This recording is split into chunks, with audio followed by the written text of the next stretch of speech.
This is the Sean Hannity Show podcast.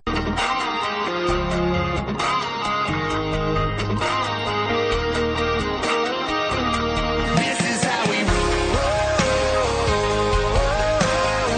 We light it up with our hands up. This is how we roll. It's not enough just to stick Hillary with a Republican Congress the way they're behaving right now. I wish they were behaving differently.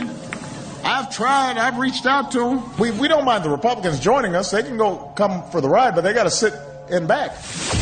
The countdown to saving America is on. T-minus 5 days until Election Day. Freedom is back in style. Welcome to the revolution. We burning down the night, shooting bullets at the moon, baby. This is how we roll. Sean Hannity. The new Sean Hannity Show. More behind-the-scenes information on breaking news and more bold, inspired solutions for America. Decades of lies, cover-ups, and scandal have finally caught up with Hillary Clinton. Hillary Clinton is under FBI investigation again after her emails were found on pervert Anthony Weiner's laptop. Think about that. America's most sensitive secrets, unlawfully sent, received, and exposed by Hillary Clinton, her staff, and Anthony Weiner. Hillary cannot lead a nation while crippled by a criminal investigation. Hillary Clinton, unfit to serve. All right, glad you're with us. 5 days to go. Write down our toll-free telephone number. You want to be a part of the program. It's 800-941-SEAN. Here it is, 5 days to go. We have the biggest blockbuster ever to hit a campaign October surprise. And your news media is so abusively biased and corrupt, you would think it didn't happen. But if it was a woman making an allegation against Trump, it would be, another 45 million hours of television, even if there was an eyewitness that rebutted what the woman said, like in the case of the woman on the airplane. This will be dealt with on November 9th. All of these Republicans, George Will hoping for a Hillary landslide. You're really smart, George, because that's going to give you the Supreme Court that'll alter the country for multiple generations. Brilliant. Absolutely. That gives you your tax increases.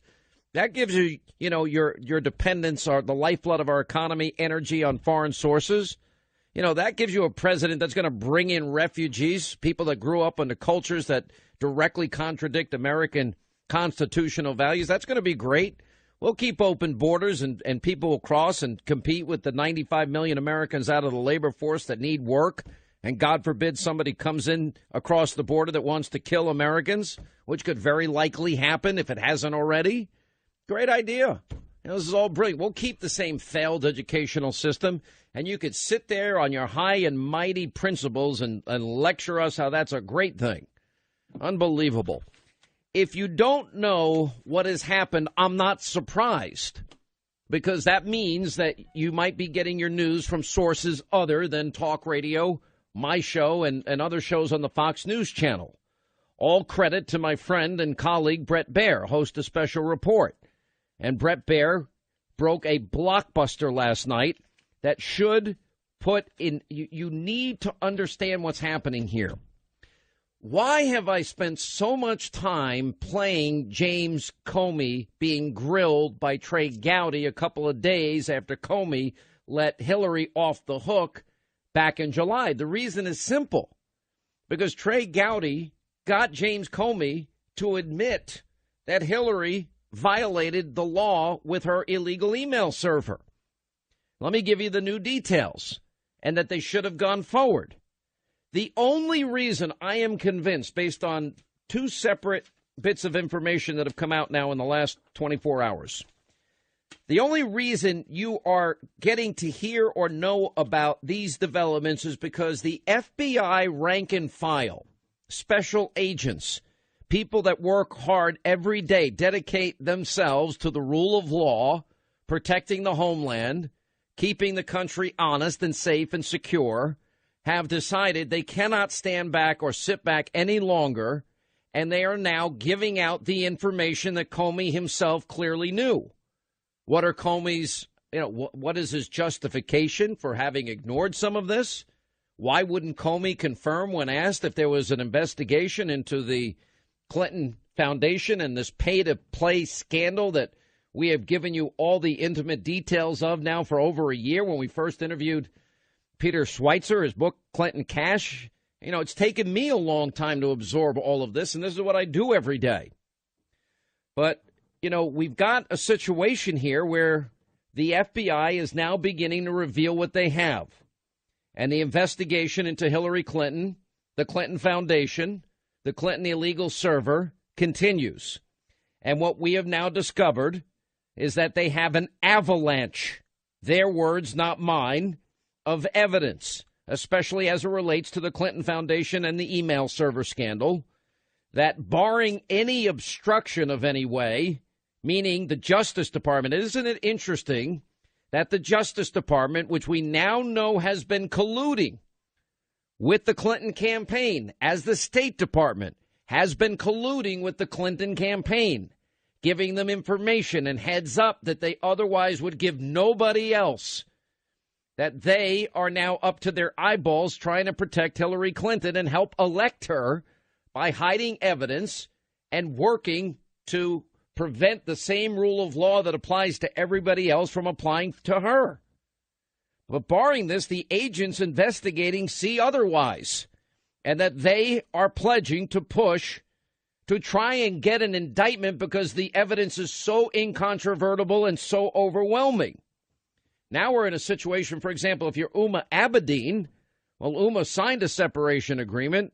In that agreement, she testified as a matter of law, it would be a violation of law if she were to keep or maintain any of the records she had kept while working for Secretary Clinton.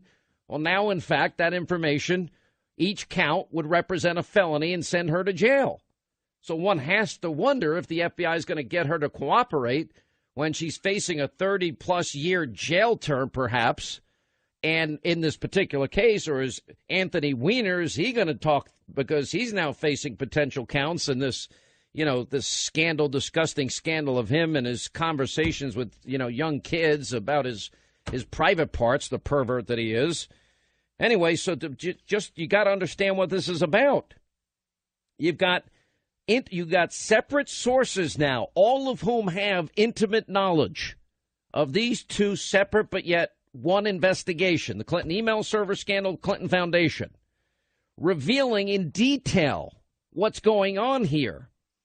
The investigation we have now discovered, which is what I've always thought the Clinton email server scandal fundamentally was about, foundationally was about, looking into the foundation, looking into pay-to-play interactions between Secretary of State Clinton and the foundation, and it's been going on, this investigation, for over a year, and it's led by the White-Collar Crime Division, the public corruption branch of the Criminal Investigative Unit.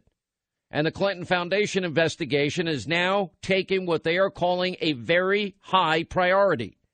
Well, the problem is we're only 5 days out of an election.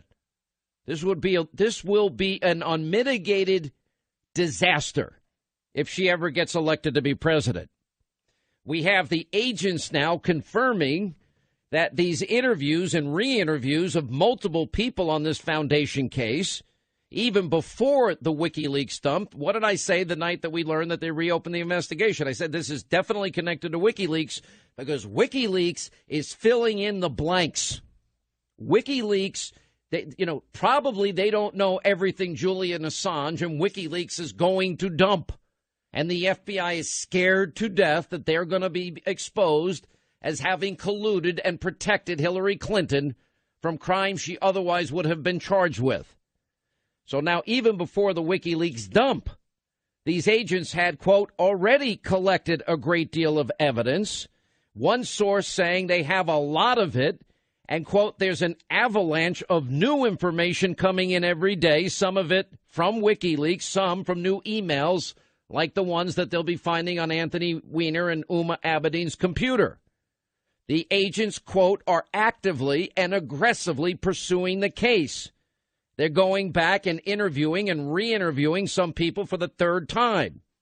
This is quite contrary to what the New York Times wrote earlier this week, that this was not solely or mostly based on the reporting of the Times, or the Clinton cash book. It was and has been far more extensive, and nobody has known about it.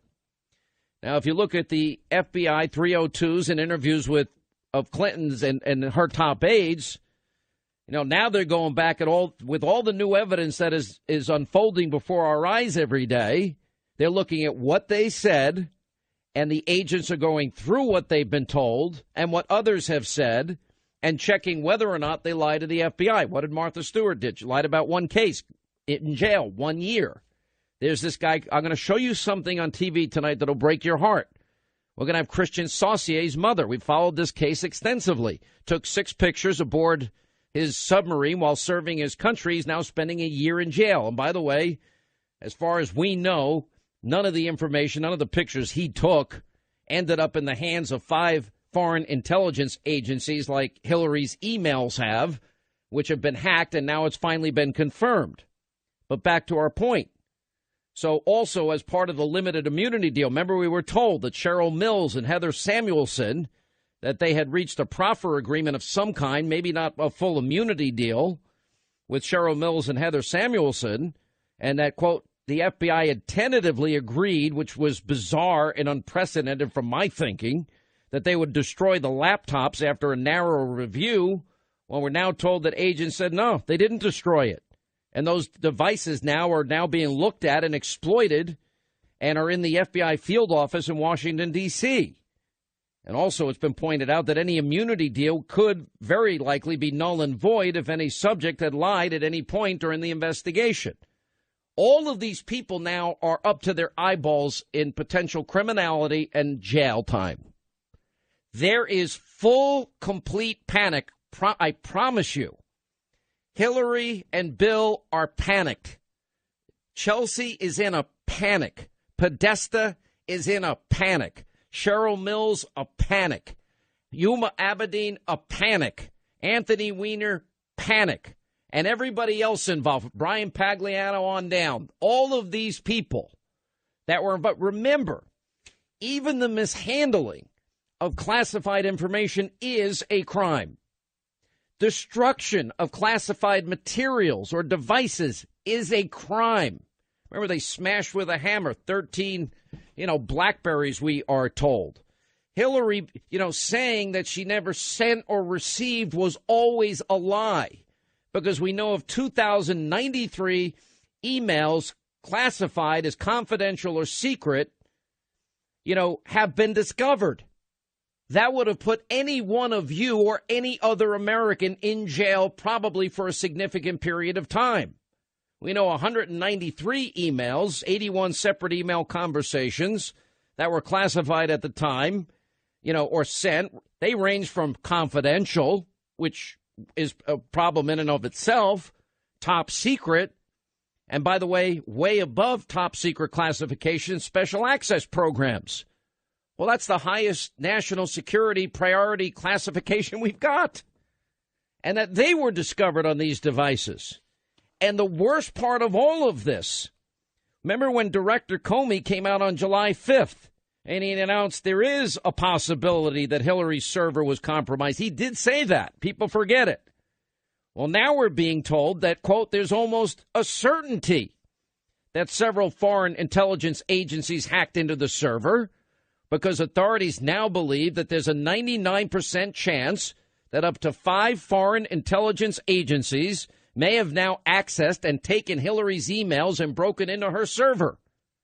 And the recent WikiLeaks emails from the IT expert, Brian Pagliano, saying that the server faced, quote, 10 serious attacks just over a 2-day period is only but one example here. And Comey had even testified before Gowdy and others that the server had less security than the average Gmail account. And she put top secret and special access program classification on all of this. Now, the email investigation is being run by the National Security Division, and they're combing through Weiner and Uma's laptop. And some of the emails that came from Hillary's server also appear to be new. So these are not duplicates, as Clinton surrogates have been out there spinning the likes of CNN and others. The biggest November 9th story, we got two big issues that we've got to deal with, unfinished business, if you will. One is going to be the media and how abusively biased, useless, and corrupt they are. And we're going to prosecute the case on this program so you will never trust these people again.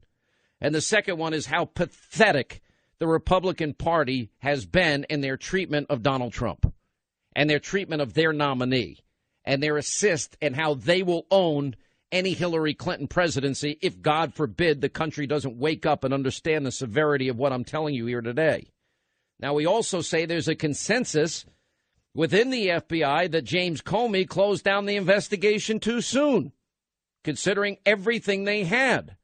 And WikiLeaks, as I said, and these new emails now show the possibility of conspiracy and intent to commit these crimes. And that the president also is implicated in all of this. You know, when the president said to 60, I can tell you this is not a situation of America's national security was endangered. Wrong. Just the opposite. Because if 5 foreign intelligence agencies broke in and hacked her email server, that means our methods, that means our covert operatives, that means our top secrets are likely in the hands of every enemy this country has. People may have and may in the future die as a result of her recklessness, all of which clearly was rooted in the desire for money by the Clintons. I'll give you the server implications when we get back. Hannity Headline, a bite-sized version of the show that you can take with you everywhere you go. To sign up today for Hannity Headlines, go to Hannity.com. All right, 25 till the top of the hour. 5 foreign intelligence agencies, 99% chance they accessed and took Hillary's server and everything that was on it, and our methods, and our people, and our top secrets. God only knows what the fallout will eventually be. Who knows? I've got so much to get to because there's so much here. One of the biggest problems we now have in the next 5 days is we've got a corrupt Department of Justice, as WikiLeaks has pointed out. We've got a corrupt media, collusion with the Clinton campaign and the media, ongoing. Collusion between Clinton and the DNC. Bernie Sanders never had a chance because of the collusion. The media, even feeding questions at debates they're so insecure about Hillary Clinton. The media is corrupt. NBC, ABC, CBS, CNN in particular is disgusting. Just despicable. MSNBC, CNBC, the New York Times, all of them in collusion. And they all say, oh, Hannity's got opinions. I'm honest. They're corrupt. Big difference. Now that we know there's collusion with the Justice Department in the campaign, the State Department in the campaign, the Obama White House in the campaign, what is this country going to do that it takes FBI agents that they now, and that's the rank and file to say enough's enough? Because the Department of Justice was refusing to allow the FBI to run a full investigation into the Clinton Foundation until after the election. And meanwhile, that's the heart of the whole email server scandal. Why? Because, well, they had to avoid Freedom of Information Act requests. That's why they violated the law and set up a separate server, which, again, to use the words of James Comey, I mean, it was less secure than an average Gmail account. Wow. So you have the FBI agents, they press to take overt steps. What, to look into the Uranium One deal? Where you have this guy that from Canada giving $30+ million to the Clinton Foundation, getting his buddies to donate even more to the Clinton Foundation, and then having to eventually, after one merger after another, they're merging with Russia in a company that would allow Russia to have 20% of our uranium assets. Uranium, of course, a key ingredient into making a bomb. It's insane. Or the Haiti Relief Fund, where Clinton donors are are put on one list, and friends of Bill are put on one list so they can benefit from all the money raised to rebuild Haiti, and they'll get the contracts. Why do they get the contracts? Because then they can refunnel money to the Clinton Foundation. It certainly, is it not a quid pro quo if you're making promises to the dictator in Morocco about what you're going to do if he gives $12.5 million to the foundation, and then all the speeches, and then all the access that were given, the forestry rights? Can you please introduce me to the head of this country so I can get the forestry rights, which are then given, and then I'll give you more money to the Clinton Foundation? Imagine if any of you did this. And then the Justice Department doesn't want to investigate it? By the way, I thank our friends over at the American Center for Law and Justice. They're filing a complaint. We need an explanation. Why the hell did Loretta Lynch meet Bill Clinton on a tarmac in an airplane just before a decision's being made about his wife? And that's only the tip of the iceberg. We have the Assistant Attorney General, Peter Kadzik. He's responsible. He's the guy that's now informing Congress about the newly reopened investigation into the private email server. Longtime friend of Clinton's campaign manager, Johnny Podesta, and a decades-long ties to the Clintons himself. WikiLeaks, an email from 2015, reveals that Kadzik, he snuck around. He used a non-government account, gave John Podesta a heads up about questions a Justice Department official would be facing about Hillary Clinton at a congressional hearing as it relates to the emails. You talk about draining a swamp. You can't trust the Justice Department under Loretta Lynch. You can't trust this guy Kadzik, who Podesta once bragged kept him out of jail. There's a House Judiciary Committee, Oversight Committee hearing today. The head of our Civil Rights Division will testify. Likely get questions about the State Department emails. Hey, Mr. Kadzik, why didn't you send it on another email? And what about the guy, the number two at the FBI that ran the investigation that got his wife was running for a congressional seat, got nearly $650,000 from Governor McAuliffe of Virginia, and Hillary Clinton helped raise the money for the super PAC that McAuliffe used to give the money to the wife of the guy that's leading the investigation into the email server. Good God. You see the rot and the stench and the stink here? Oh, by the way, the pro-Hillary media, more colluders with Hillary. Law News points out that the Clinton campaign, desperate to portray Hillary as the victim and Comey as Ken Starr. Anyway, on Wednesday, when all this hit, after BuzzFeed used the alleged underage victim in the Anthony Weiner sexting investigation to attack the FBI director. And the unhinged Daily News picked up on the story. BuzzFeed evidently thought it would be a good idea not only to reach out to Weiner's alleged victim, but to use her comments in an effort to smear Comey over his handling of the Clinton email investigation. Teen who allegedly got Weiner's sex texts upset with Comey. Yeah, let's do that. By the way, Joe DeGenova was on with my friend Melanie Morgan today, and he's confirming that Anthony Weiner might be cutting a deal with federal prosecutors and rat out his soon-to-be ex-wife and the Clintons. That's going to be interesting to watch. Once all these people realize they're headed to jail, Uma is very likely to be hit with jail time now. Weiner, same thing. And if you're facing 5, 10, 15, 20 years in jail, what are you going to do? Tell the truth? Cut a deal? Or are you going to roll the dice and leave your children at home? It definitely, let's see, Clinton aides and WikiLeaks. Oh, we're definitely not releasing some Hillary Clinton emails. Oh, that's called obstruction of justice.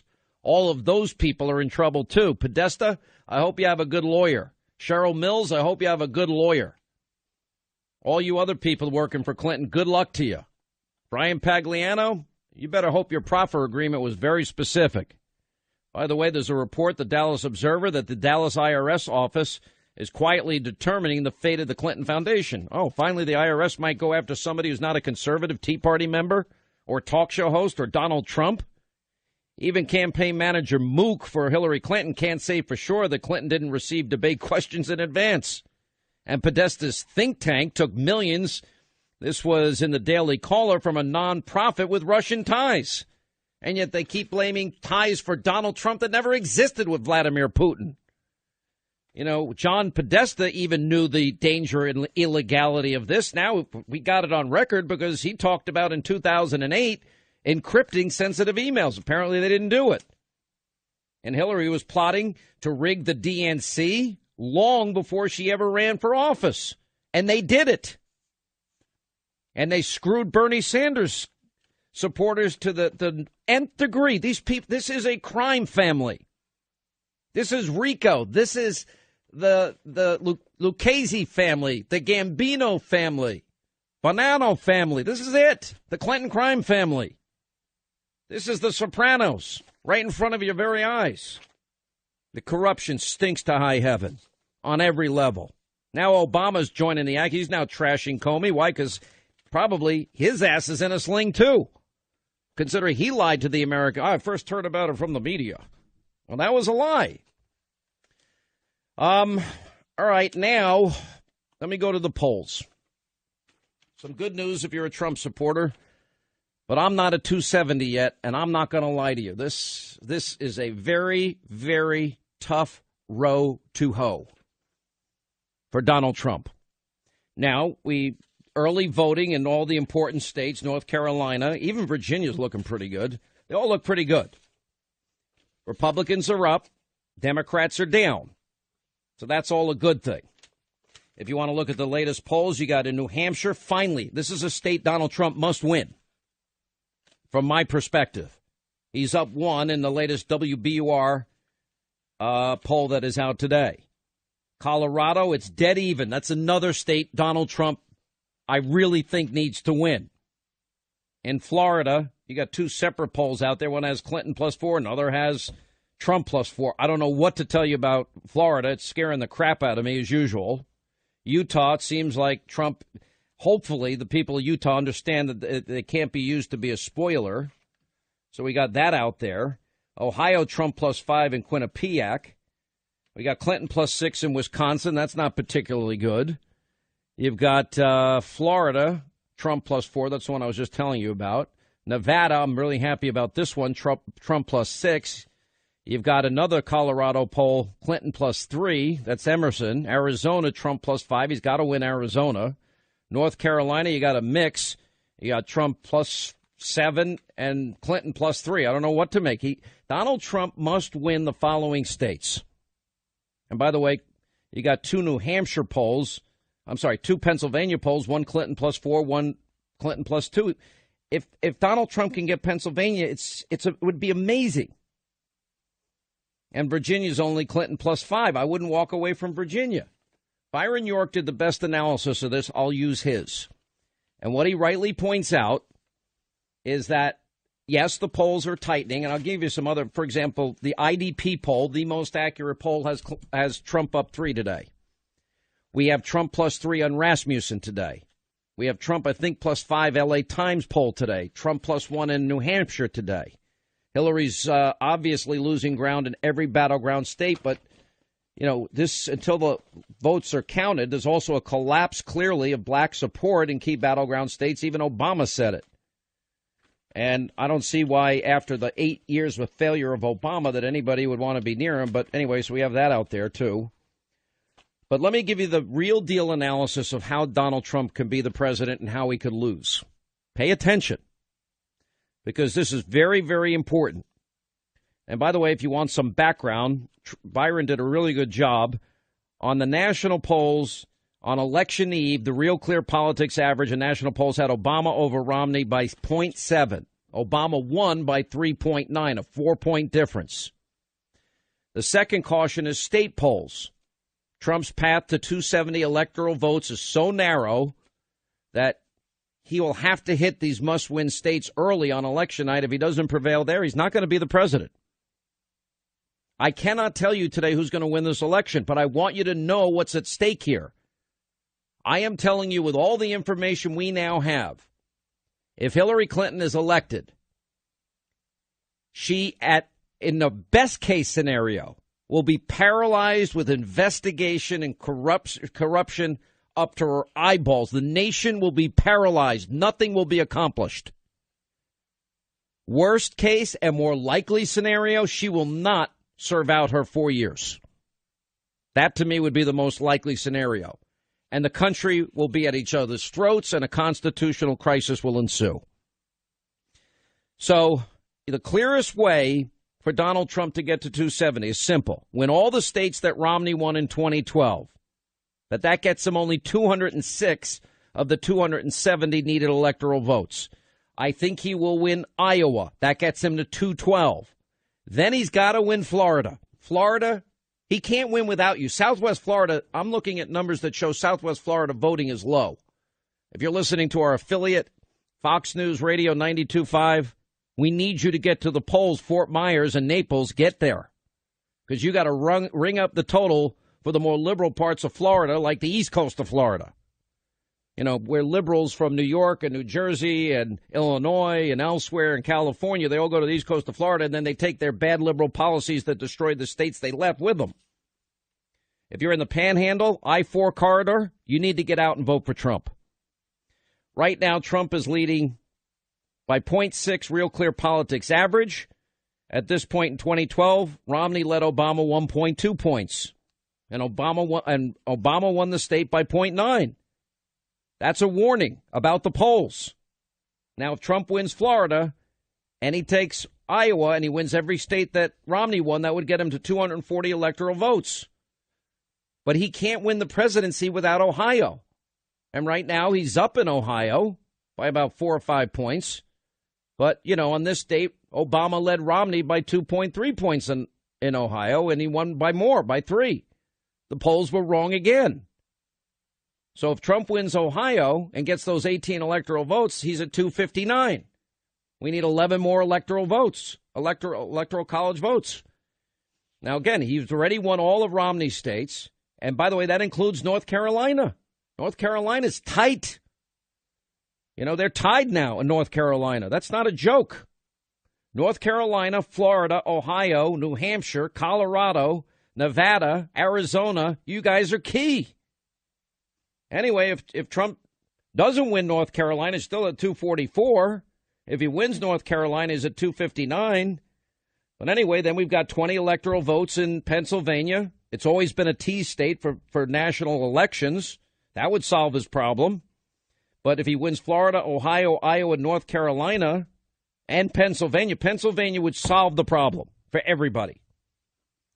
You know, but then you've got to win New Hampshire or New Mexico, the Maine 2nd Congressional District, Nevada. This is hard.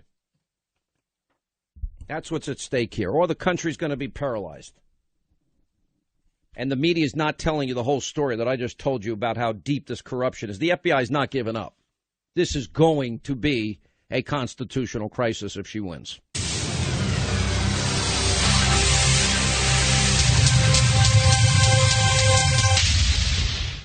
This is the Sean Hannity Show podcast.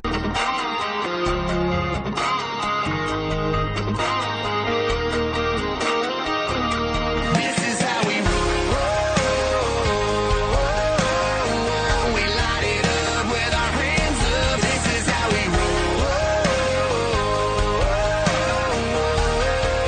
roll. It's not enough just to stick Hillary with a Republican Congress the way they're behaving right now.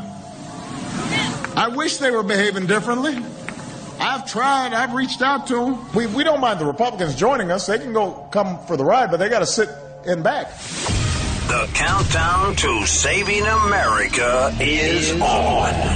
T-minus 5 days until Election Day. Freedom is back in style. Welcome to the revolution. We burning down the night, shooting bullets at the moon, baby. This is how we roll. Sean Hannity. The new Sean Hannity Show. More behind-the-scenes information on breaking news and more bold, inspired solutions for America. With respect to potential computer intrusion by hostile actors, we did not find direct evidence that Secretary Clinton's personal email domain, in its various configurations since 2009, was hacked successfully. But given the nature of the system and of the actors potentially involved, we assess we would be unlikely to see such direct evidence. We do assess that hostile actors gained access to the private commercial email accounts of people with whom Secretary Clinton was in regular contact from her personal account. We also assess that Secretary Clinton's use of a personal email domain was both known by a large number of people and readily apparent. She also used her personal email extensively while outside the United States, including sending and receiving work-related emails in the territory of sophisticated adversaries. Given that combination of factors, we assess it is possible that hostile actors gained access to Secretary Clinton's personal email account. All right, that was James Comey, of course, back in July when he basically laid out in 13 minutes why Hillary Clinton should be prosecuted, then pulled back at the last minute. One of the biggest revelations to come out yesterday is, in fact, that it is 99% likely, 99% chance that up to 5 foreign intelligence agencies may have accessed and taken the emails. And the recent WikiLeaks email from expert Brian Pagliano saying that the server faced 10 serious attacks over 2 days is only one example. Remember, Comey testifying to Congress that the private server had less security than the average Gmail account. So a 99% plus likelihood, and this then goes to the heart of what we are learning from the FBI yesterday, that there is an avalanche of evidence, especially as it relates to the Clinton Foundation and the investigation. And they're saying, barring some obstruction in some way, the agents investigating will likely push to try and get an indictment. They will also likely try and to get Abedin, Anthony Weiner, Cheryl Mills, and others to cooperate, which would then bring the case right on Hillary Clinton's lap. Now, again, just to go through this, you have 2 separate sources, intimate knowledge of these investigations, telling the Clinton Foundation that the new details that they have into the Clinton Foundation, pay-to-play interaction between the Secretary of State, then Secretary of State Clinton. This investigation has been going on for well over a year by the White Collar Crime Division, the public corruption branch of the Criminal Investigative Unit. Now, the Clinton Foundation investigation has now taken a very high priority. Agents interviewed and re-interviewed multiple people on the foundation case. And even before the WikiLeaks dumps, these sources said they had collected a great deal of evidence. When pressed, one source said they have a lot of it and an avalanche of new information coming in each and every day, some of it from WikiLeaks, some from emails. And the agents are actively pursuing the case. They're going back again and again, interviewing many of the same people. And what they're discovering is, pointing to the FBI's 302s and interviews, a lot of people said a lot of things. A lot of lies may have been told. By the way, it's a crime to lie to the FBI. And also this limited immunity deal that we heard so much about to top aides like Cheryl Mills and Heather Samuelson at the Justice Department had tentatively agreed that the FBI would destroy the laptops. They have not destroyed them. And as a matter of fact, they are, we speak, exploiting and looking for evidence in those laptops. And the classified email investigation is being run through the National Security Division. And that's where we discovered that, yeah, it's possible the server was compromised with a 99% chance that 5 foreign intelligence agencies accessed all of Hillary's emails. Here to shed light on all of this, former Speaker of the House Newt Gingrich. With 5 days to go before the election, this is stunning. This tells me that the FBI rank and file, told by the Justice Department to stand down, said no because they believe at every level high crimes were committed. Well, look, I think that it is clear. I've been working on my next newsletter, which I'm tentatively entitling The Cesspool, because I think the scale of corruption, including the elite media, I mean, when a New York Times or a Washington Post or an ABC or CBS refuses to cover absolute examples of corruption, they become accomplices. They're complicit in the corrupting of America because they refuse to tell the American people the truth. And the truth is, as you know, that the IRS has an entire agency in Dallas that is reviewing whether or not to decide that the Clinton Foundation loses its status as a tax-deductible foundation. The truth is that there are ongoing FBI investigations into the corruption of the Clinton Foundation and the abuse of office by Hillary Clinton on behalf of enriching herself and her husband. The truth is that the 650,000 emails are that Huma Abedin had on a computer are by definition a felony. I mean, if you go down this list and you just took the law and you said, what if we assumed that the law actually applied? That you would find that there's evidence after evidence. There are 20 or 30 people who go to jail. Not just Hillary Clinton, not just Bill Clinton, not just Huma Abedin, not just Cheryl Mills, not just John Podesta, but again, person after person after person. And that's before you get into the degree of obstruction of justice, which is astonishing. I mean, the very fact that we're even discussing whether or not deleting 33,000 emails from an account that was commingled with government documents with no supervision, whether or not that's illegal, that's clearly a felony. I mean, Hillary Clinton has committed so many felonies in this process, and her staff has committed so many felonies, and she and Bill have been engaged in a criminal enterprise, which is precisely like one of the New York crime families. They deliberately exploited public office for the purpose of getting very wealthy people, many of them foreigners, some of them dictatorships overseas, to corrupt the system. And now that I began to finally get a grip on how gigantic this is, I've really been driven back to Colleen McCullough, who wrote The Thornbirds and wrote a 7-volume series of novels about the collapse of the Roman Republic. And when you go back, starting with The First Man in Rome, and you look at how foreign money corrupted the Roman Republic, and she covered it brilliantly. It's one of the most brilliant series I've ever read. And then you apply it directly to Doug Band's memo. You begin to realize these people were engaged in selling America. I mean, that's what they were doing. They were selling America for the purpose of personal enrichment. And it is astonishing that the New York Times and the Washington Post and the others are co-conspirators in trying to keep the American people from knowing the truth. You know what's amazing when you look at the numbers here?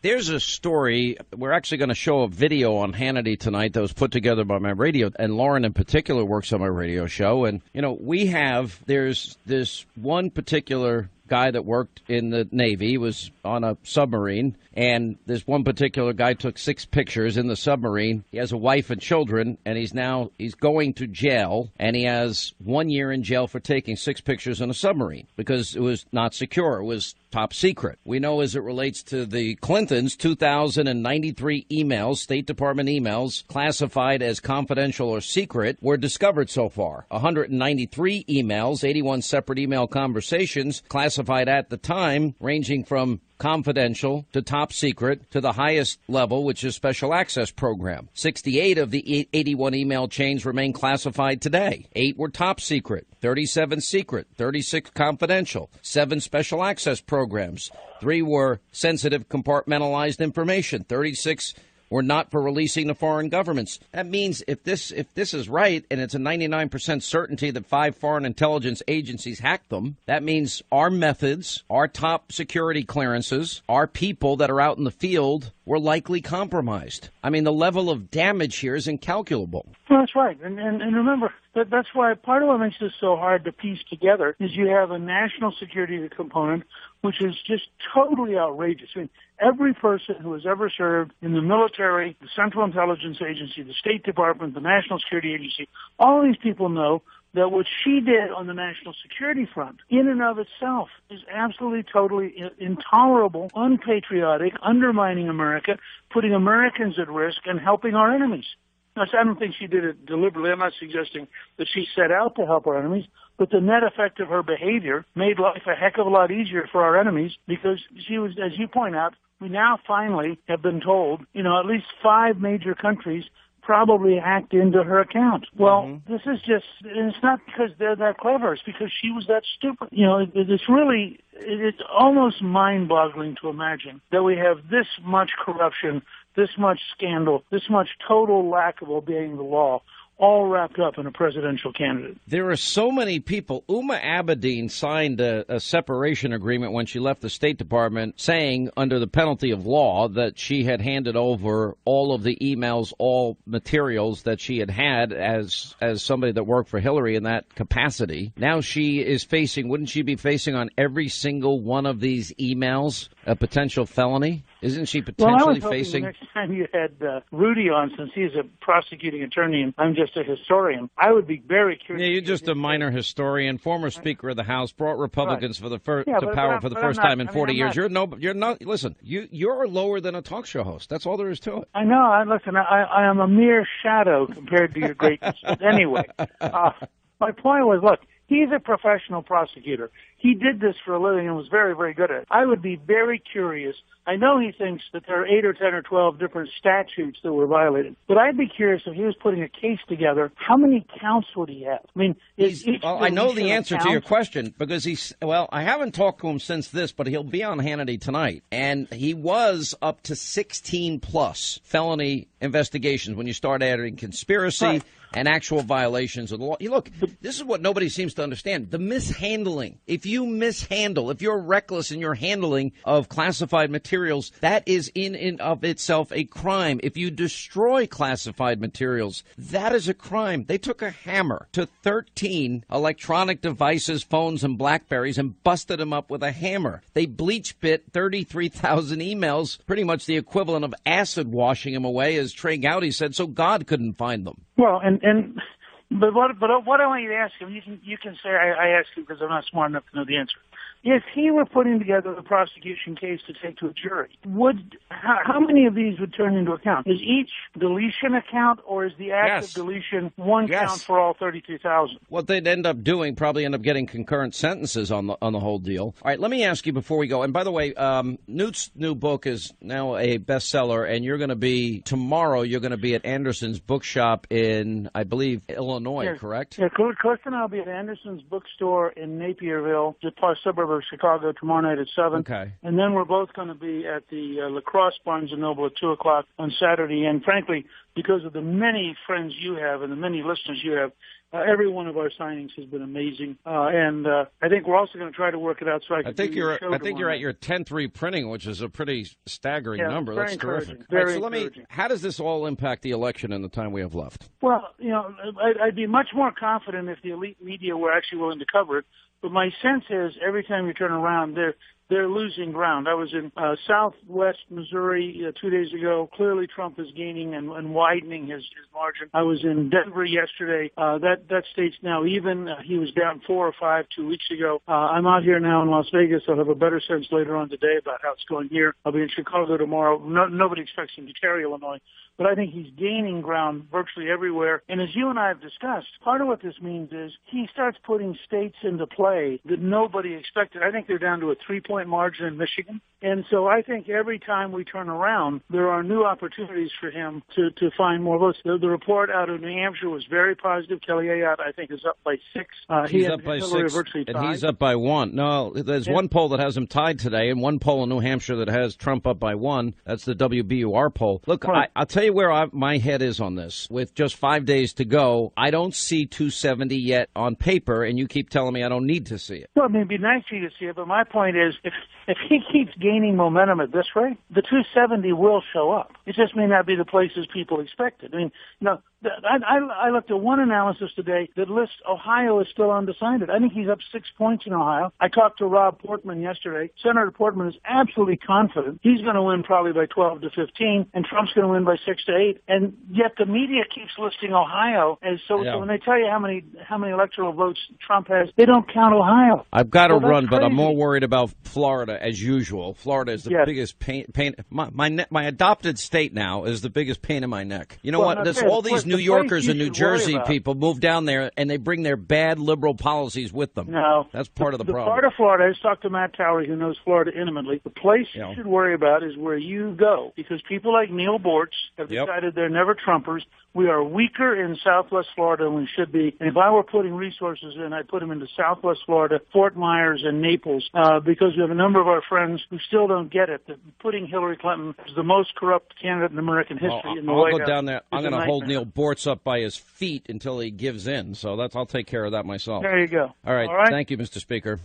Hannity Headline, a bite-sized version of the show that you can take with you everywhere you go. To sign up today for Hannity Headlines, go to Hannity.com.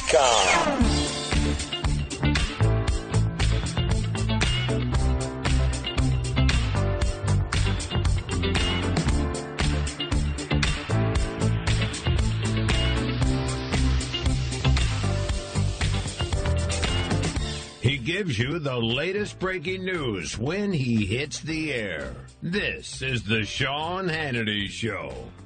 All right, 25 now till the top of the hour. We'll be joined by James O'Keefe here in just a second. Listen, if you don't have a home security system, I have the best one, the most affordable, the latest technology, and it's called Simply Safe Home Security. And by the way, all the experts, tech gurus, financial wizards, even the liberal New York Times say that when it comes to keeping your home, your stuff, your family safe, that Simply Safe is the smarter choice. Now, Simply Safe has won award after award for home security, editor's choice for technology from CNET, and an A-plus rating from the Better Business Bureau. Now, Simply Safe protects your home. They have faster technology. It's wireless. You're not subject to a criminal cutting a landline. It's also got glass break entry, motion sensors. It's everything your family needs to be safe. And it's wireless, so it's more secure. You get 24/7 professional monitoring, everything you need to keep your home safe. And it's only $14.99 a month. No installation fee. No contract at all to sign, and that $14.99 a month, well, that's like 3 to 4 times less than what other companies charge. Just go to simplysafehannity.com, simplysafehannity.com, and you can order yours. If you order now, you get free shipping and a free keychain remote worth $25. All right, we have out now what is the 5th in a series, and this is James O'Keefe. And by the way, this is at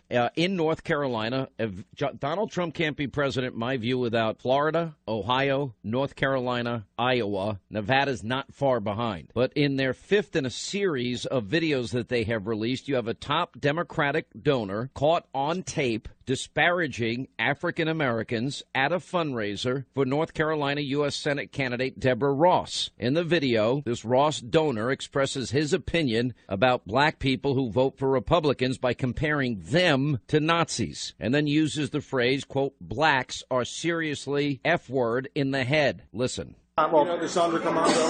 Yes. Jewish guards who in effect helped murder Jews in the camp so they could live alone. So there were even Jews who were helping the Nazis murder Jews. Same thing? So blacks who are sort of helping the other side, they're equally they're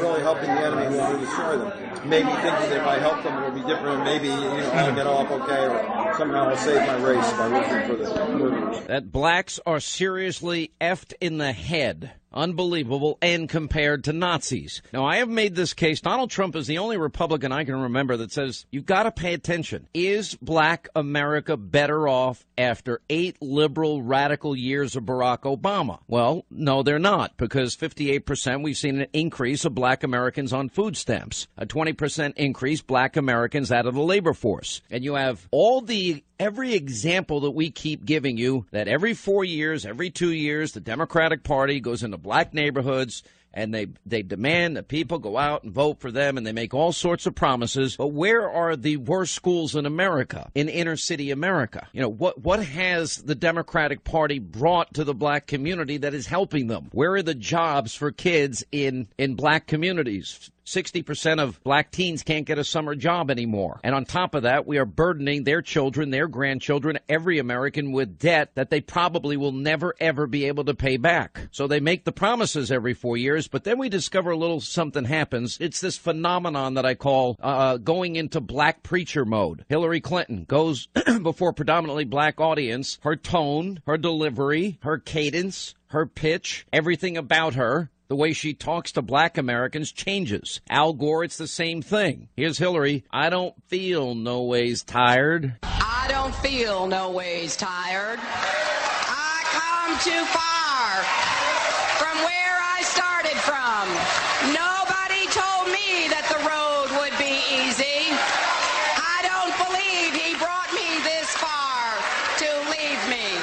And the chair of all the mayors in the country, Mayor Palmer from Trenton, New Jersey. Where does this come from? Why is it like this? Why all of a sudden has she become a different person before a predominantly black audience? Al Gore did the same thing back in 2000. Republicans got the wrong agenda for African Americans. They don't even want to count you in the census.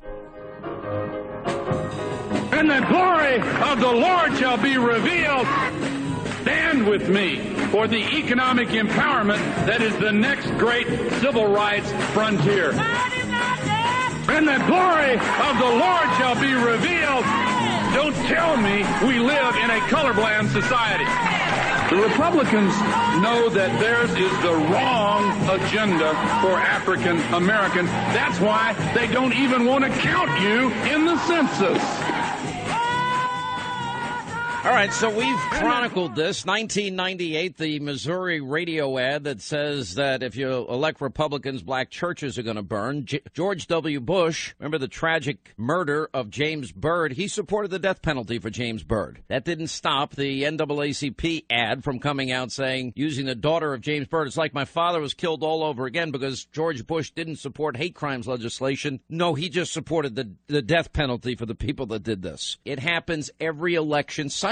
Anyway, this is yet the latest, greatest revelation of what phony hypocrisy exists within the Democratic Party. And one last thing. Remember why Debbie Wasserman Schultz was let go on the eve of the Democratic Convention? Because of WikiLeaks revealing, emails making fun of the names of black employees at the DNC, racist comments, misogynist and sexist comments, and anti-Semitic comments. And don't forget about the needy Latinos line that came out as well, or making fun of Bernie Sanders supporters and coordinating and robbing Bernie Sanders of any real shot at the primary. James O'Keefe is the head of Project Veritas. He joins us now, and this is now the fifth in a series. He's the founder of Project Veritas, exposing this collusion, this corruption, this manipulation of the Clinton campaign and Democrats. How are you, sir?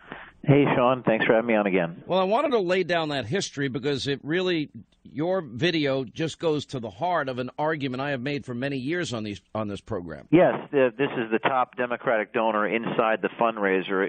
Just like for all the other videos, we had to infiltrate, penetrate, really gain access to these organizations, and getting into this fundraiser and talking to this guy. This is an actual intellectual. He's someone who's given TED Talks. He's actually at a university, and he gives money to Hillary Clinton. He's given thousands and thousands of dollars to Hillary Clinton, and he compares blacks to Sonderkommandos, Jewish guards who'd helped murder Jews in the concentration camps. It's disgusting, and the most powerful thing about the video is the reaction of African Americans we interviewed in North Carolina. One man looks at the video, looks up at the sky, tears come to his eyes, and he goes, "So that's what they think about us." These people are so the way they speak about black people and how they almost own them. And the way they speak about it is just reprehensible, and it's eye-opening. It's beyond shocking. There is now one example after another of proven racism. On top of that, they make promises every 4 years, go away, nothing gets better in the black community in particular. They are beholden to the NEA. The single best thing we can do is have the philosophy that every man, woman, and child is created by God, and the word education from the Latin means to bring forth from within, and we're destroying these kids with a failed educational system, but they cling to it because that's where their political power base lies, and they get all this money from the NEA. You have been able to expose a lot in this 5-part series that I think is critical. What is the mainstream media? How many people in the mainstream media call you and ask you, can they run these tapes? Can they talk about them? I'll tell you what. Actually, this one was more of a North Carolina story. It was kind of a phenomenon in North Carolina yesterday because this video showing this top donor standing next to the Senate candidate in North Carolina comparing black voters to Sonderkommandos comes a day after a leaked recording emerged of the Republican joking about a, quote, bullseye on a photo of Hillary Clinton at a gun range. And that audio tape of the Republican making that joke was on CNN. It was on the front page of every newspaper. And then we released our video, we timed these things, try to time them perfectly, 24 hours later. You'd think that everyone would cover it. It has been covered by ABC News local affiliates, but not to the same extent. Now, there is some news. The Senate candidate her name is Deborah Ross. This is the most contested election in the country in North Carolina. North Carolina is ground zero. North Carolina, if Donald Trump doesn't win North Carolina, I don't think he can get the presidency. So this is the most contested Senate race and national election. Deborah Ross's campaign for Senate actually returned the contribution of this donor. The media had to report that because he's making these racist comments. You'd think this would be much more of a national story. It's kind of incendiary, the comments made, but obviously the media is biased, and my obligation, my duty is to try to expose things and get the reactions so that the media can actually report on it. The media was forced to report on the first couple of videos because they fired the people in the videos, and that's news. It's hard news. But it's tougher when it's just a videotape of people making these outrageous comments. All right, let's remind everybody, you were able to show that there was money funneled from the Clinton campaign to the DNC, to this Democratic group, to these operatives that would foment violence. You were able to show on tape that there was a willingness to commit massive voter fraud, plotting conspiracy to commit massive voter fraud. On top of that, then you also tied all of these individuals directly to Hillary Clinton. I've got a montage of some of your work here, and then I'll play it and let you explain all that you've discovered. I would have to grab Emma's ass twice. I think that the bar of acceptable conduct on this campaign is pretty low. I said, in order for me to be fired, I probably have to grab Emma's ass twice. I think if I ripped up completed fallen yard forms, 20 of them, I think I would get reprimanded. I don't think I would get fired. I know I was ripping up the ballots. I told you. Yeah. So we're okay with that? Yeah. We're solid. So I'm not going to get in trouble for just ripping up that ballots. Okay. It doesn't matter what the freaking legal and ethics people say. We need to win this mother. Hillary is aware of all the work that you guys do. I hope. The campaign is fully in it. And then they tell Hillary what's going on. Well, Hillary knows through chain of command. Yeah. I'm not suggesting we wait around. We need to start this right away. Okay. On every one of these fronts. Okay. What I call it is conflict engagement. Mm-hmm. That's your version of reenfranchisement. Conflict engagement in the lines at Trump rallies. We're starting anarchy here. Campaign pays DNC. DNC pays Democracy Partners. Democracy Partners pays the Fogel Group. The Fogel Group goes and executes. So there's a Morse code between the DNC and the super PACs. It's less of a Morse code than it is a text conversation that never ends. The thing that we have to watch is making sure there's a double blind between the actual campaign and the actual DNC and what we're doing. There's a double blind there. So that they can plausibly deny that they knew anything about it. We have a call with the campaign every day to go over the focuses that need to be undertaken. Chicago protest, when they shut all that was us. It was more him than me, but none of this is supposed to come back to us because we want it coming from people. We don't want it to come from the party. We have to be really careful because what we don't need is for it to show up on CNN that the DNC paid for X people to. That's not going to happen. Make no mistake. Over the last 20 years, I've paid off a few homeless guys to do some crazy stuff. The reality is, a lot of, especially in our union guys, a lot of our union guys, they'll do whatever. Oh yeah. You want. Yeah. They're rock and roll. In the end, it was the candidate, Hillary Clinton, the future president of the United States, who wanted ducks on the ground. So, by God, we will give ducks on the ground. Wow. Don't repeat that thing. Okay. I'm a little bit peeved that I haven't heard back from you guys about. All right, I don't have enough time, James, to get it all in here, but there's a summary of now the 5 tapes. Yeah. Here we are 5 days away from Election Day. I know some of the media has shut you down and they don't give you the credit you deserve, and that frustrates me. But can you tell everybody, sum up what you've discovered this election campaign and what's coming? And thank you for playing all those bits, because that's a pretty good summary. Basically, this was a year-long operation inside the DNC, inside the Hillary Clinton campaign, and all of her various subcontractors and subgroups. And we exposed a dark money web that showed money being given from the Hillary Clinton campaign to these different organizations in violation of federal election and campaign coordination laws. It was Hillary's idea, according to the people closest to her, to have people dress up in costumes, Donald Duck costumes, to incite a sometimes violent reaction. All of those people have been fired. Bob Creamer was fired. He is someone who is close with Obama. According to White House logs, he met with Obama 47 times. He went to the White House 340 times. And all these videos, what they show is the heart and soul, or lack thereof, of these political institutions. After these videos have come out, John Roberts tweeted out, was it yesterday, from Fox, he said, protesters inside Donald Trump events have all but evaporated since our report. All the people you saw, all the violence, they took credit for in our videos. It was their people inducing violence and inducing a reaction. And according to the people in those tapes who've now lost their jobs, it was all Hillary's idea. This, some people say, makes Watergate look like petty shoplifting. And the fact that our media won't do the job and won't ask the tough questions is the reason why this election is not easily given to Donald Trump. And it's up to citizen journalists like me and Project Veritas and other people, intrepid people who are not part of the establishment, to actually do the job, because the media I've got to go here, but as always, James O'Keefe, gutsy, bold. You are showing that we don't need the media anymore. Great job. I appreciate all you've done, and I look forward to your next round. How many more rounds, by the way? We've got one or two more coming out before Tuesday. All right. Thank you, sir.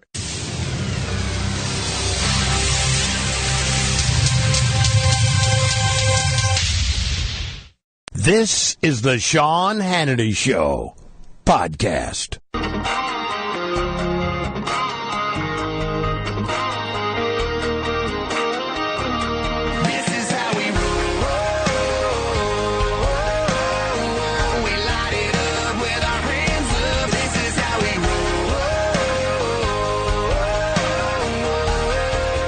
It's not enough just to stick Hillary with a Republican Congress the way they're behaving right now. I wish they were behaving differently. I've tried. I've reached out to them. We don't mind the Republicans joining us. They can come for the ride, but they got to sit in back. The countdown to saving America is on. T-minus 5 days until Election Day. Freedom is back in style. Welcome to the revolution. We burning down the night, shooting bullets at the moon, baby. This is how we roll.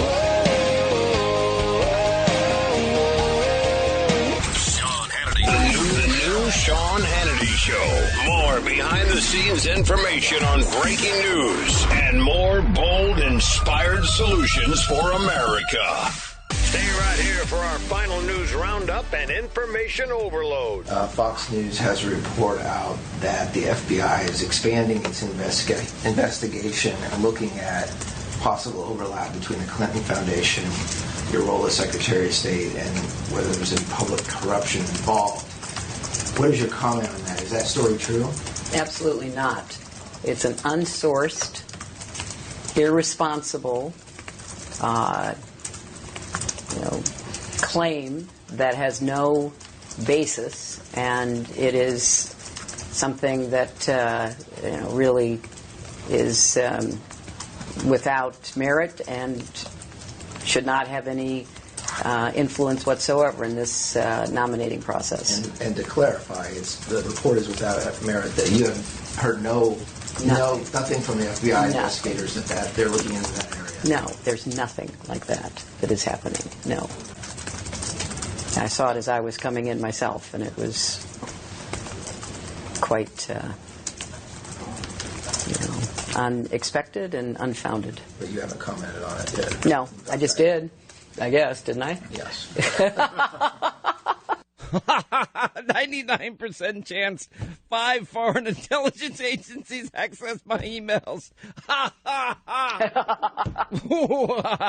Oh, sorry. Maybe not so funny. Oh, and by the way, there is an avalanche of evidence on the Clinton Foundation. Oh, and by the way, barring some obstruction, agents now saying publicly and reported now that investigation will continue and that the agents will try to get an indictment. Well, that's going to be great. God forbid if she's ever elected to be president of the United States. Not so funny, is it? And the fact that now the bulk of this investigation, which has been ongoing, although it was never confirmed until now, as not only the Clinton Foundation seems to be the main crux of the investigation, and how the agents have collected a great deal of evidence, and one source says a ton of it, and an avalanche of new evidence coming in every day from WikiLeaks and new emails and elsewhere. And, in fact, they still do have Cheryl Mills and Heather Samuelson's laptops. They were not destroyed as part of the immunity deal, and that they're currently exploiting those laptops for any information. And there's a possibility now that, of course, 5 international agencies, foreign agencies and intelligence agencies have access to all the emails, which would subject her then, of course, to blackmail. Joining us, News Roundup, Information Overload, 2016 Recap Hour. We have Rose Tennent. She's the host of Rose Unplugged. Leslie Marshall, host of The Leslie Marshall Show. Jonathan Gilliam, Navy SEAL, former FBI agent and federal air marshal. Welcome all of you to the program. Well, if it's a 99% chance, Jonathan, I would assume that these 5 foreign intelligence agencies, I could probably guess who they are, probably China. I would not be surprised if the Iranians got it. But I had to suspect maybe the Romanian hackers. The Russians probably have it, and who knows who else. Well, if any of those people have it, then it's going to be spread amongst a group of nefarious countries that all share information, including Iran. You can count on any of those groups when they have information. Somehow it gets shared and finds its way around all those groups. But let me just say something about that clip that you played there at the beginning, Sean. We do a thing in the FBI called statement analysis, and there's a big difference when you ask somebody a question. They say automatically, "No, that's just not true." So that's the way a person that has honest integrity and anger about being falsely accused of something would react. But when somebody gives a well thought out, long, obscure answer, and then when they're repeatedly answered or asked, they then respond with, "No, absolutely not." What it's telling investigators, what should be telling the American people, is that there's some painting of the truth going on there, and she knows something is up. Well, I think the reaction all the way around is one of they're stunned, and I think WikiLeaks has shocked the world. I also think WikiLeaks has put pressure where it belongs, which is on the FBI, because when being grilled by Trey Gowdy, I mean, James Comey admitted that crimes were committed by Hillary. He just decided not to go forward with them. You know, let me go to Leslie. Leslie, there's a guy by the name of Christian Saucier. I want you to watch TV tonight because his mother is going to be on our show. And we put together a video, and he served his country, and he worked in a submarine, and he took 6 pictures of the submarine. But he was not allowed to take pictures in there. And we've got video of him saying goodbye to his mother, his wife, and his own child, 1-year-old child, as he's heading off to jail for a year for 6 pictures. Why should he be treated differently than Hillary Clinton when we now know that there were 2,093 emails at the State Department that they currently classified as confidential or secret that, in fact, they found that Hillary Clinton had? He only had 6 pictures. First of all, I think it's completely apples and oranges. They're 2 entirely separate cases. No, they're not, because we're talking about the same thing. No, not really, because as far as we know, Christian Saucier never gave nor did any foreign entity or intelligence source get the 6 pictures of the submarine that he took for his own personal use. Well, you're going based on the premise that FBI Director Comey was lying, or that the FBI screwed up the entire investigation back in July when they said there's not sufficient evidence to put forth an indictment, and that this not reopening of this case, but this Leslie, emails of Anthony Weiner is going to lead to an indictment of Hillary Clinton, and obviously not going to come down before Tuesday. If she's elected president, she were to be president. And I honestly, I'd go to Vegas. I just don't see that happening. So you're part of the Ken starring of James Comey routine now, which now is gone. No. I'm not Ken starring James Comey. My problem with this, to be honest, is whether this would have been done just like Judge Jeanine, who's one of Hillary Clinton's biggest critics, as you know, Sean, and I love her. She is a spitfire. I love her. We disagree politically. But when she looked at this from a legal perspective, the FBI's job is to investigate and then to bring forth charges based on the investigation if they find that necessary. What bothers me is this, even though I may think, and many people I think I would agree on this, that Anthony Weiner's a pervert and a scumdog, he and Huma Abedin and Hillary Clinton and the victim that put forth the alleged sexting, this underage girl who's now 16 and was 15, they all are entitled to due process and the presumptions of innocence. But James Comey, when he was grilled by Trey Gowdy, pay close attention. Remember, even the mishandling of classified information is a crime. Now that we know there's a 90% plus chance that 5 foreign intelligence agencies hacked into her server, well, that would say if you don't secure that, that too is a crime. If you destroy evidence, that's a crime. If you lie to the FBI, that's a crime. Christian Saucier's mother had 2 instances where she was grilled by the FBI. They came in guns drawn, And she had an 8.5-hour interview. Angelina Jolie had a 4-hour interview, and Hillary only had a 3.5-hour interview. So she seems to have been treated differently. But listen to James Comey get grilled by Trey Gowdy, and listen to the crimes that he's admitting that Hillary committed. I had not sent classified material nor received anything marked classified. Secretary Clinton said she never sent or received any classified information over her private email. Was that true? Our investigation found that there was classified information sent. So it was not true. Right. That I am confident that I never sent nor received any information that was classified at the time it was sent and received. Secretary Clinton said there was nothing marked classified on her emails, either sent or received. Was that true? That's not true. There were a small number of portion markings on, I think, 3 of the documents. I never sent classified material on my email, and I never received any that was marked classified. Secretary Clinton said I did not email any classified material to anyone on my email. There is no classified material. Was that true? There was classified material emailed. People across the government knew that I used one device. Maybe it was because I am not the most technically capable person and wanted to make it as easy as possible. Secretary Clinton said she used just one device. Was that true? She used multiple devices during the 4 years of her term as Secretary of State. But we turned over everything that was work-related, every single thing. Personal stuff, we did not. I had no obligation to do so and did not.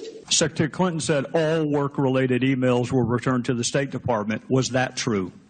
No, we found work-related emails, thousands, that were not returned. All I can tell you is that when my attorneys conducted this exhaustive process, I did not participate. Secretary Clinton said her lawyers read every one of the emails and were overly inclusive. Did her lawyers read the email content individually? No.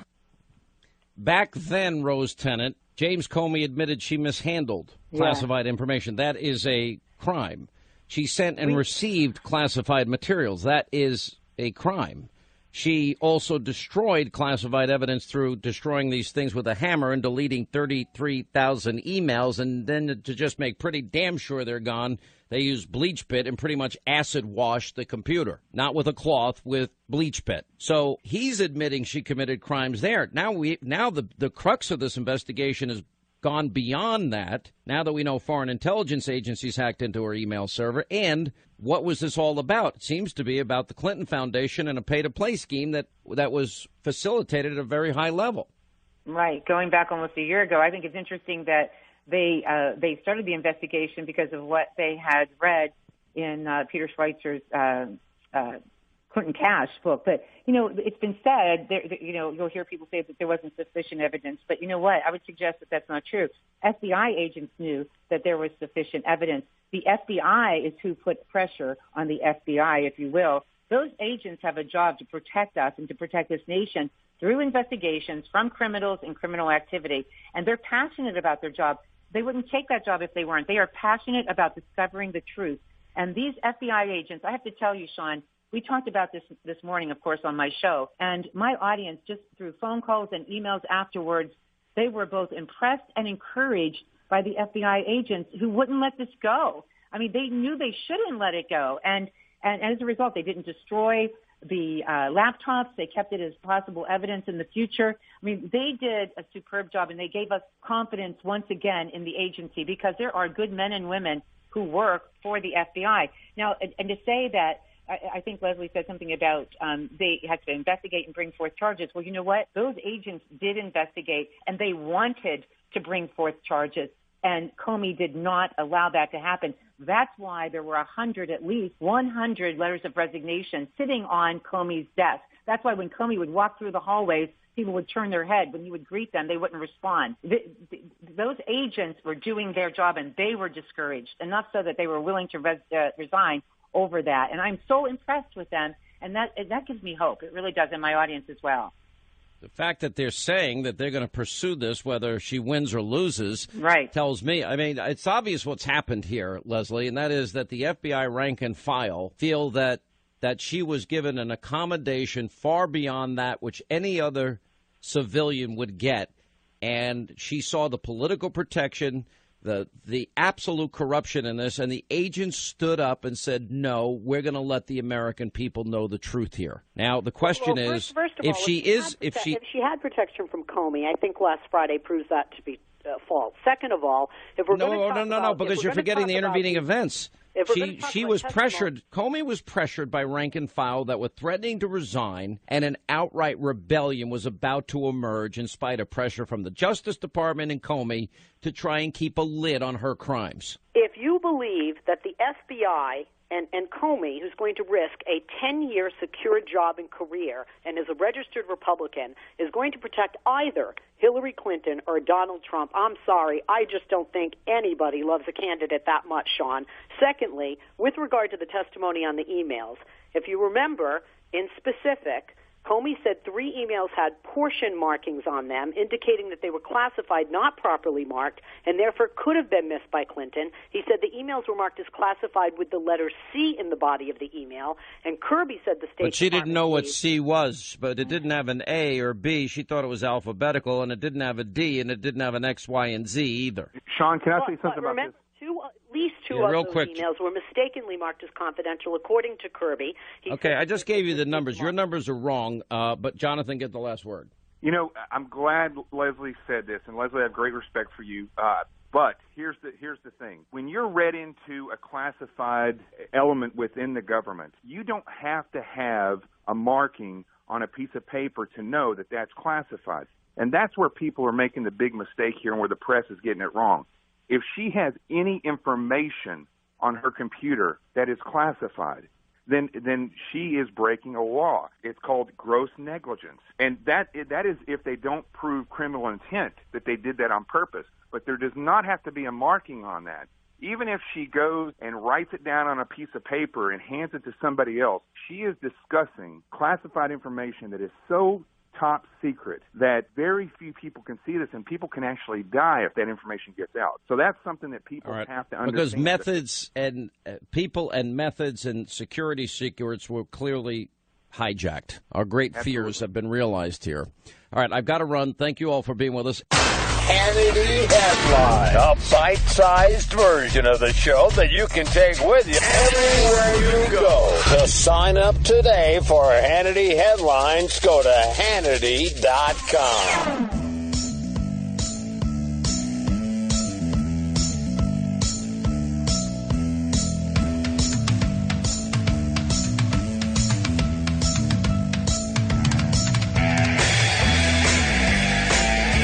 A time for choosing. This election, you decide if America lives or dies. Only 5 days till Election Day. 800-941-SEAN if you want to be a part of the program. The state I've been most worried about, even as I look at early voting and absentee voting numbers every day, I've decided not to share it with you, although the trends, generally speaking, look very good, especially compared to the 2012 model. And usually Republicans win on Election Day over Democrats. So, you know, there are numbers that I like that I'm looking at that give me some confidence that this is going to be an interesting election. But I don't have the confidence that I've gotten to 270 votes in my head. I don't know to the extent, knowing we have a corrupt media, that we're ever going to get the true story of what has now gone on here as it relates to Hillary Clinton. And now a 99% certainty that 5 foreign intelligence agencies, in fact, did hack into that unsecure server of hers, and the fact that the Clinton Foundation pay-to-play issue has now been investigated at a high level for now a full plus year, and that agents now are so disgusted with the Department of Justice that they've decided to bypass them and are giving the public information that shows that, in fact, that they, in the end, will likely be pushing for an indictment. It's unbelievable how corrupt this whole thing is. What it would mean is if, God forbid, Hillary's ever elected, that this country would remain paralyzed for however long she is in that office. That means we won't be solving our economic problems. We won't be dealing with anything of substance on the national security front. We won't be vetting refugees. We won't be balancing budgets. We won't be eliminating Obamacare. We won't be fixing education. We won't be building a wall, and we won't be becoming energy independent. Anyway, there's a really good candidate, somebody I've come to know and love, and he's an American hero. Brian Mast is with us, and he's going for your Allen West's old district, right? This is where Allen West was unfortunately defeated by Patrick Murphy, who's running against Marco Rubio for the Senate down here now. He left his seat open, Right. and I'm going to take it. Well, I want you to take it. I support you in your effort to take it. How are things looking in the polls for you down where you are? It's going very well. You know, polling, whatever you want to stock you want to put into it, it's got me up maybe 4, 5, 6 points. It's a tough race. I'm going up against a self-funder, but his money has not bought him this race, even though, he's done his best to do so. But, you're talking about the right things. We're facing, unfortunately, a president who could not be more corrupt. I mean, she sold America out to the highest bidder. We can't have her. Let me ask you this. Have you seen your early voting numbers, absentee voting numbers? How are they looking? Florida is turning out. This is a record number of participants in early voting in Florida. We're going to have essentially 60% of the vote across the entire state already in before Election Day occurs, and that's a record for Florida. Yeah, and Republican turnout, how is it compared to the last two election cycles? It's up over the last two election cycles, so we're seeing good numbers in terms of that. It's exactly what we want to see here, and it looks like things have settled, and we're going to see probably a Trump victory throughout Florida. How do you feel about the Republican leadership now? Every exit poll in the presidential primary showed that there was a 65% betrayal feeling among Republicans against their party. Well, this is something that has occurred. I'm not saying that we should excuse things that are said or done that are wrong for anybody, but that doesn't mean that you don't look in the mirror a little bit and say, okay, we have, flawed things within each of us, but we still have a candidate that represents the right things for this country, the right future for this country. No, I'm talking about Republicans in Washington. Immigration, everything. I'm talking about Republicans in Washington. It shows up that Republicans felt betrayed by Washington Republicans. What does that tell you? And that's what I mean. We have to, those that were not standing by Donald Trump, they need to find a way to still stand behind him, stand next to our candidate and say he's still representing the right he's going to cut taxes for the future of this country. Look at the differences. He'll cut taxes. Hillary will raise them. He'll say radical Islam. She won't. She'll increase refugees 650%. He's going to extremely vet them, especially people from countries that grow up culturally with values that are the antithesis of our constitutional values. Look at important issues like not only the economy, but also energy, education, securing the country and the wall and building the wall and competition, eliminating Obamacare. These are such profound differences, and the Supreme Court is number one. Exactly. She'll give us more of the Iran deal. He won't. The list goes on and on and on. And that's what makes it an easy decision. Yeah. Well, listen, Brian, anything we can do to help you, for those that are in this congressional district, it is on the east coast of Florida. I would want to urge everybody to get out there, vote, and support somebody I think that'll bring some strength and power to the Congress, and they need a backbone for sure. And I'll deal with this on November 9th. All right, sir, thank you. That's it. I'll bring them some courage. Yeah, thank you. You know what? You've shown courage your whole life. So we need that courage. Thank you. Yes, sir. All right, 800-941-SEAN is a toll-free telephone number. You want to be a part of the program. I don't know why Newt Gingrich, our affiliate in Naples, Fort Myers, which is where I one day, if God lets me live long enough, would like to retire. And I have a condo down there.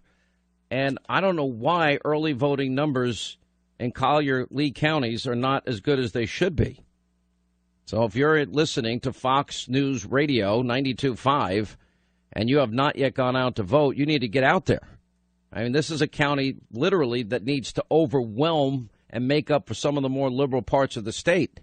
Also, that I-4 corridor, Orlando through Tampa, is so crucial to the state of Florida. And those of you up in the Panhandle and Jacksonville areas, you're important too. And all you New Yorkers that move down to the eastern part of Florida, the southeastern part of Florida, the Palm Beach area, look what all your liberal values in New York got you. Don't ruin another state, the great state of Florida. Good grief. That would be frustrating. I don't care. Listen, if you live in New York, New Jersey, any of these states, Illinois, California, and you want to get out because of confiscatory taxes, abuse of regulation, that's fine. and you want to retire to a state that's affordable like Texas or Florida, that's fine, or the Carolinas, that's fine, but don't bring your liberal values that destroyed your state with you. It's unbelievable.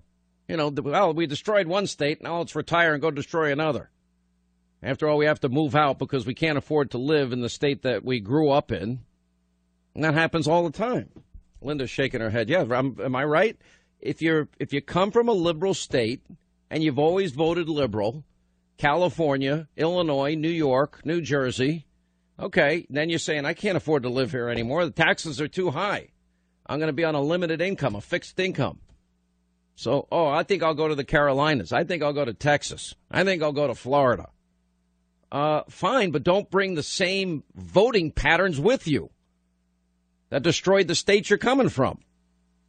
Anyway, is that my buddy Ami Horowitz calling in? Ami, what's going on, my friend? What's up, Sean? How are you, buddy? What are you up to now? You must have done something.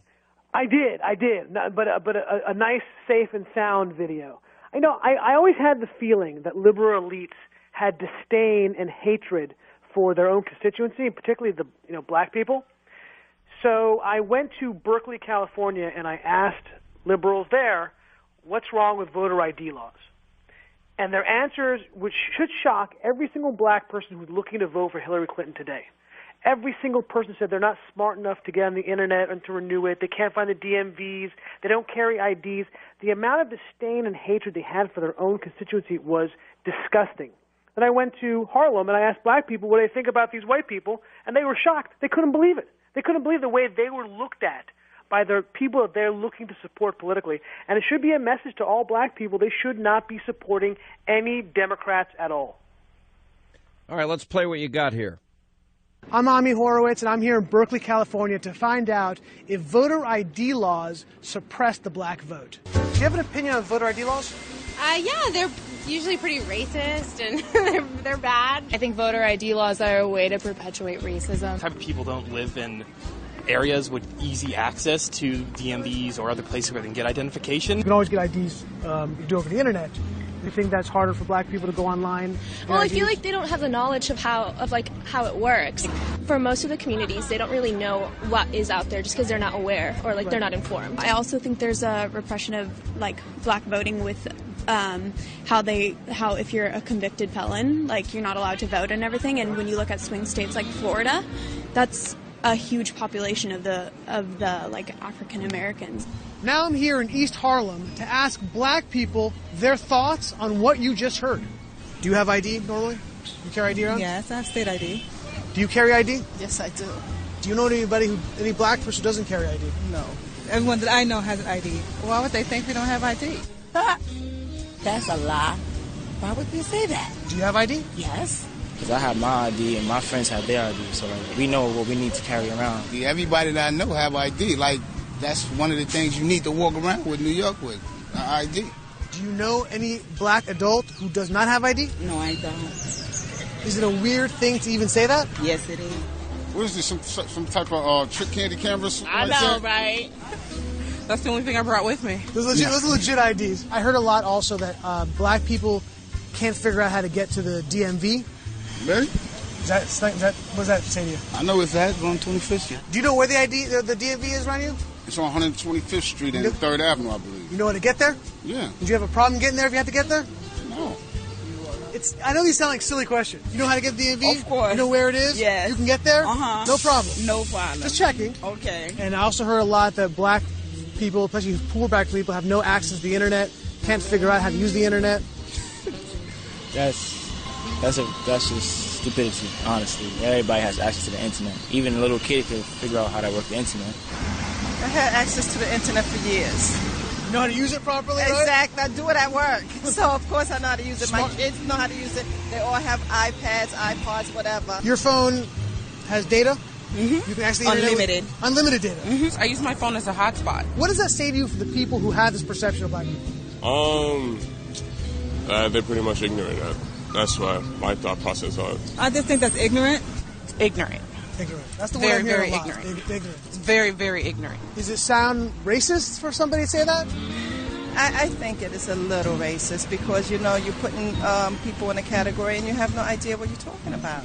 maybe a little bit of All right, racist let me step it, in here because we're running out of time. I want to get some calls in here. So what's your conclusion to all of this? The conclusion is this unholy relationship between the black community and the liberal elites is something which has not helped the black community for years. And this is a perfect example of it. You see the absolute disdain they have for black people and liberal elites. And they need to come to Republicans who have real solutions for their problems. Not to mention the fact that, obviously Trump has been talking about fraud in this election. There's a reason why we need voter ID. And black people, by the way, have no problem with voter IDs. They have IDs. They have no issue with it. Again, it's the liberal elites who are the only ones. So you think that you think the basic idea is to get illegal immigrants an opportunity to vote? Oh, there's no question about it. Of course, that's their game plan. Absolutely. Well, there's no doubt that black America has suffered under 8 years of Obama's policies. That a 58 increase, a percentage increase of blacks on food stamps, 20% increase blacks out of the labor force. Proves my point. They also are suffering lack of opportunity in inner cities. The worst schools in the country are in inner city America. Crime and violence in a city like Chicago is off the hook, out of control. 3,000 plus people dying since Obama's been president. Nearly 4,000. It's unbelievable. Over 3,000 shot this year alone. And what has he done? Nothing. All right, Ami, appreciate it. Thank you. Back to our busy telephones as we say hi to Judy is in Auburn, Alabama. What's going on? Hi, Sean. Real quick, Judy, we got a minute. Okay, hey, Trump could move way ahead if he would just come right out now, tonight, and just say if he would name Ted Cruz for his number one choice for Supreme Court. Ted Cruz is actually out campaigning with I give Ted Cruz a lot of credit. Ted Cruz had more reason than anybody else to be angry at Trump. It got very personal between the two of them. And I've always liked Ted Cruz. He's out there campaigning with Mike Pence today. I know that, and we just love Ted Cruz, and it would be the best of both worlds if we could have a Trump president and a Cruz Supreme Court justice. I second the motion. I'd pick Cruz in a heartbeat. Love Cruz on the Supreme Court. It'd be great. That you're not going to have any chance of that with Hillary as president, I'll tell you that. Anyway, thank you, Judy, for a good call.